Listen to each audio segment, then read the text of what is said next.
Hey guys, this is Sean back with another video. Oh, you see what I'm wearing, right? It is the forecast says it's 54 degrees out here in Northwest Indiana, Chicago. But it feels more like high 30s, low 40s. I'm out here supporting my son playing soccer. They had a good run, but they lost. So I've been sitting out for 2 hours watching them play. So this is why you have the get up. It is not warm here at all. So I'm coming to you today for a teachable moment. And I have seen something that I feel is in my heart to say. Okay. There's no judgment when I'm making this video because I've seen it in my own family and I've had to do the following what I am saying right now. Okay. So I've been on the YouTube streets and I see that there has been a little bit of controversy about donating, dry begging, and the such. Now, I don't have a judgment on that because people are going to spend their money on what they want to spend it on and who they want to spend it on. And that is not for me to even get into. You do with your money what you wish. I do believe that for most people, they feel that if they do give money to people for specific things or under the premise of a specific thing, that's what they think their money is going to go to. I completely understand that. Okay. But I also know that once you give your money away, that you really have no control on what the money is spent on. And so there you have to make a decision how you're going to perceive giving your money out. Okay. Again, I am not here to make a judgment, but I do see something that is worth talking about. And I'm saying this not as an expert, like a professional expert. I'm talking about being an expert on life. And I have spent a good portion of my adult life, at least 20 something years, being in a commission only family. And when your family is a commission only, have a commission only base, you really learn how to manage your money and protect your money than someone that's getting paid on the 1st and the 15th of the month. Okay. My husband, 25 years in the business, and along with him, we've both been a double income commission based family. So we never know how much money we're going to make from one month to another. And that has really given me a different lens on how I view money. I'm always storing up for the winter, storing nuts up for the winter. So I don't understand the concept where you get a windfall of money, whether it be through PayPal, Cash App, or being monetized, and you are constantly asking for money.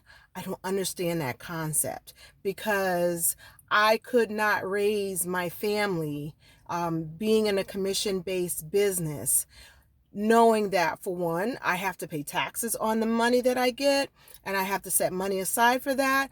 And that even though I don't know how much money I make from one month to another, because things happen, I do know how much it costs to run my household. That I do know. And that's a pretty solid number. So based on that, I live by a budget. Okay. I do believe in giving your time, your talents, and your treasures. I do that, but I also do it with a lot of forethought and a lot of consideration. All right. There comes a time, though, when you can't throw money at people because money doesn't always fix things. When you have someone constantly needing money, money is not the problem. because they have access to money. It's what they're doing with their money. And so teaching someone how to fish, I think, is far more valuable for yourself and that other person, because I don't think it's good for somebody's, I don't want to say ego, but it can't feel good when you're turning around at every given turn asking for money, because you're always in a need. Everybody's in a need. I'm in a need. Okay, but I cannot myself will turn around at every given moment when I have a need to ask for help.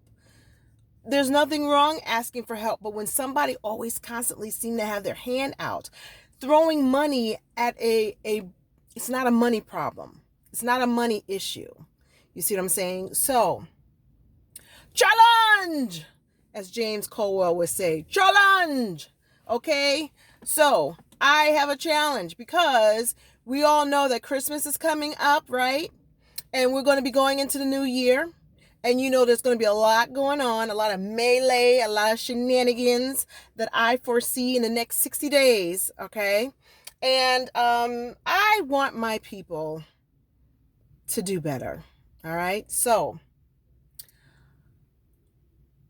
while you're getting this extra stream of income, if it's an extra stream of income for you, I challenge you, because I do recommend Dave Ramsey, Total Money Makeover, not living off of credit cards. I do believe that is a good way to start in having some control over your money, because it seems as though people get money, but they always seem to need the money, like a need, like chaos. And one of the baby steps Dave Ramsey talks about is having an emergency fund, $1,000, okay? $1,000 emergency fund. All right. Like, that is the first baby step. And that's because most things is going to cost you. A tire goes flat. You've got an unforeseen, issue with plumbing. So there's always something where it's going to require some cash flow. All right.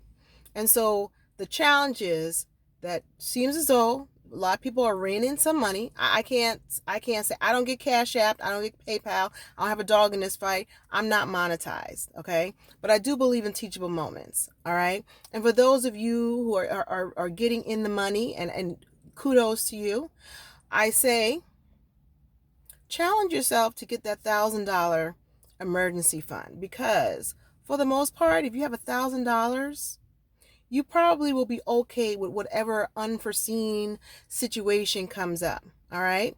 And plus, there's nothing wrong with having a minimum of $1,000 handy. We're talking about an emergency, so that when something arises seriously unexpected that needs your immediate cash flow, you're not having your hand out hoping that people will donate on your behalf. All right. Because we all have a need. And as charitable as I am, because I give a lot of my time and my money to causes that I believe in, I do realize that I have to take care of my family first. I have to. And so for me, normally I'm telling somebody no, because I realize that I have to run my house and I can't do that at the detriment of myself. So, again, there's no judgment when I'm making this video, but I do see that people need some control over their money. And if you can challenge yourself to save $1,000, because I be seeing folks, like I said, I ain't counting nobody's money. That is not my job. And hey, you get yours how you get it. But I do think that people need to be a little bit more savvy with their money. And hey, I've had to learn this the hard way. My husband and I, we did not come from money, and we did not come from people who were very savvy with money. It was a lot of trial and error, and some mishaps and some missteps. There's time for growth. But I do know that when you have control over your money, the money that you get, there's a certain sense of pride, and that if there is something that is extenuating, people are going to be able to help you. People will be more able to help you. But if you're turning around and you need money for this and that and that and this, and you done stubbed your toe, you need money for a band-aid, and you turn around and you need money because you don't have no milk in the house, even though you got kids that love milk and they drink milk every day, and you don't have any money for that. I mean, we gotta figure this out. So that's all I got. Like I said, no judgment here. And again, I'm always talking in the simple way that I would be talking to myself, okay, about having that emergency fund. And I can tell you from my own situations that I've had, I have been so relieved that I could go in and take some money out because I had an unforeseen situation and I could handle it. I do not like the idea that I have to rely on somebody else to financially help me out. That drives me nuts. I could not do it, but I realize everybody doesn't live by my standards. But I do think that everybody should have $1,000 for an emergency fund. Okay. And so for those of you who are monetized and you're getting love offerings and stuff like that, take a little 10%, 20%. Don't spend it all. Don't spend it all. All right. That's all I got. Take care of yourself and each other, and I hope you have a wonderful, wonderful, hopefully warmer day than I am having here in Northwest Indiana and Chicago. Talk to you soon. Bye.